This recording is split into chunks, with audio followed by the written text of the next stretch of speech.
There is a lot of talk about what we can do for Gaza.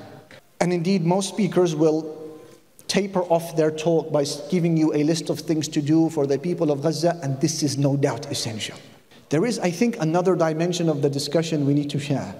And that is, what have the people of Gaza done for us? And how we should be grateful to them.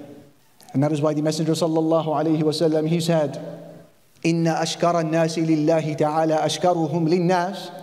The most grateful of people to Allah are those who show most gratitude to the people. So let us trigger and activate this act of worship for a moment. We say to the children of Gaza before anyone else, thank you, Jazakumullahu khairan, and we salute you.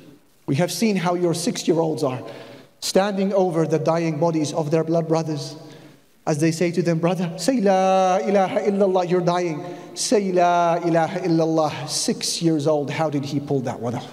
We saw the young boy wrapped from head to toe because of burns, saying to his father, whose injuries are less than him, Father, be strong, don't despair, this is our land. Who taught him that? Those children of Gaza showed us that many of us who think that we are men are in fact still children. And they've shown us how children can in fact be men. Thank you, children of Gaza. We say to the mothers of Gaza, thank you. May Allah Almighty bless those wombs of yours that have delivered the miracles of the 21st century that we are witnessing today. We say thank you. May Allah Almighty bless your tarbiyah and your nurturing and your upbringing. This is in fact what they are decking in Gaza. It is the spirit that you have fostered in the hearts of the Muslims. We say thank you. And to the elders of Gaza, we say thank you. You have shown us how beautiful it is when aqeedah, belief in Allah, is transferred from the inks on the pages of books to the blood that flows through veins and arteries. Thank you, Jazakumullahu khairan.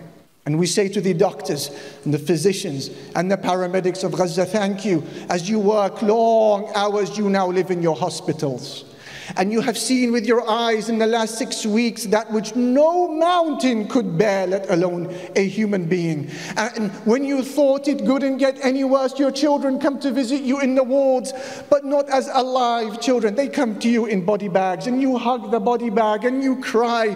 Then you stand up and you bury your pain and you wipe away the tears and you continue your duty to the Muslims there in Palestine. We say thank you to the doctors and the physicians, to the journalists who know that they are now on the IDF hit list because of the crime of exposing the crime of the occupier. 50 of them killed to date. We say thank you. To Wa'il al-Dahduh and his likes, whose family were killed live on air. He goes down to the hospital, weeps over his wife and children. The very next day, he's back on TV saying, I have a duty towards Palestine. How did you pull that one off? We say thank you, Jazakallahu khairan. To the women of Gaza, we say thank you.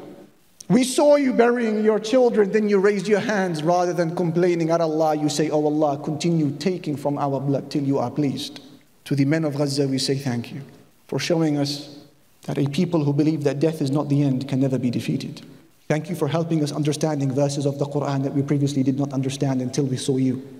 Thank you for removing from the hearts of 2 billion Muslims around the world the fear of any human being but Allah subhanahu wa ta'ala. Thank you.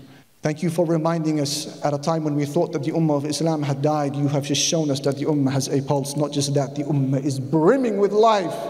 And from all of the generations of the Muslims to walk this earth in recent times, by Allah, this is the greatest and finest of all Muslim generations. And time will show that this prediction and this assessment is true.